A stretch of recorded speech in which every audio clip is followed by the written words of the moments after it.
नमस्कार मंडळी. तर कालच्या व्हिडिओमध्ये तुम्ही बघितलं असेल, एका मांजराच्या पिल्लाचा खूप आवाज येत होता सतत, म्हणून सौम्या आणि अर्जुन त्याला ते शोधत होते. आणि शोधल्यावर हे पिल्लू आम्हाला सापडलं. खूप घाबरलेलं होतं, थरथरत होतं आणि भुकेलं पण होतं. मग त्याला घरी घेऊन आलो आम्ही, दूध पाजलं आणि थोड्या वेळाने छान ते खेळायला लागलं, तरतरी आली जरा त्याला. आणि मग सौम्या आणि अर्जुन दोघंही त्याच्या मागेच होते. त्याला झोपवलं काय, त्याच्यासाठी काय काय केलं, असं चालू होतं दोघांचं.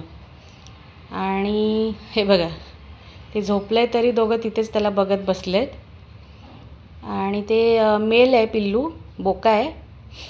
आणि आज सकाळपासून मग ते एकदम छान फ्रेंडली झालं, खेळत होतं अर्जुनच्या टायसोबत.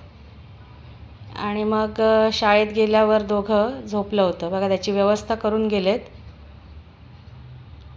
छान पिल्लू आहे.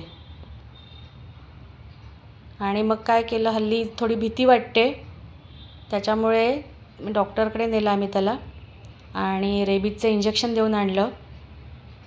हे बघा, हे असं डॉक्टरने त्याचं कार्ड दिलं. लहान मुलांना कशा लसीकरण असतं ना, त्या पद्धतीने आहे हे. आणि मुलांनी त्याचं नाव ठेवलं आहे सिम्बा. धन्यवाद.